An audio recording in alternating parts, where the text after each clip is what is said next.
नाज़रीन, इस वीलॉग के आखिर में मैं सिर्फ आपको इतना बताता हूं कि डोनाल्ड ट्रंप के लिए बड़े संजीदा मसाइल पैदा हो चुके हैं। तो जिन पे तकिया था वही पत्ते हवा देने लगे। वक्त आएगा, आप देखेंगे नवंबर का इलेक्शन जो है ना, वो अब जीतना बहुत मुश्किल होता चला जा रहा है डोनाल्ड ट्रंप के लिए। उसकी ना बड़ी बड़ी वजूहात हैं। जो 4 मेन वजूहात हैं उनमें से एक तो ये है कि अमेरिका अपने इत्तेहादियों से दूर हुआ और अमेरिकन को लगता है कि डोनाल्ड ट्रंप ने अमेरिकन की इज्जत में कमी की है। बहुत सारे ममालिक जो अमेरिका के साथ मिलकर लड़ते थे वो साथ आए ही नहीं। दूसरा, अरबों का एतमाद अमेरिकन पे बहुत कमजोर हुआ है अपने दिफा के नुक्ता नज़र से। ये एक बड़ा प्रॉब्लम है। तीसरा ये है कि अमेरिकी फौजी ताकत पर बहुत सारे सवालिया निशानात उठे हैं।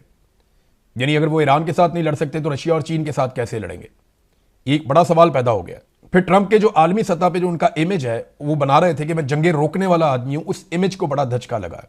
फिर एप्स्टीन फाइल वाला मामला है, वो अभी थोड़े अरसे में आप देखेंगे, स्पेशली सितंबर और अक्टूबर के महीने में आप उसकी बहुत ज़्यादा बाज़गश्त अमेरिकन अखबारात में, मीडिया में सुनेंगे तो आपको आइडिया हो जाएगा कि डोनाल्ड ट्रंप के लिए वो कितना ज़्यादा डैमेजिंग होगा। तो ट्रंप के लिए बहुत अच्छी खबरें नहीं है आने वाले 2 महीनों में।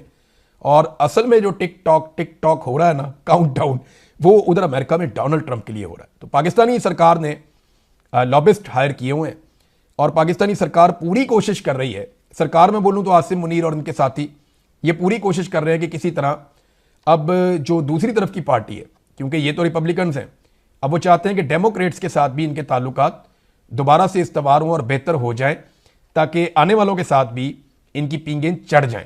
अब तक के लिए इतनी, अपना ख्याल रखिएगा, अपने चैनल का भी। अल्लाह हाफिज़।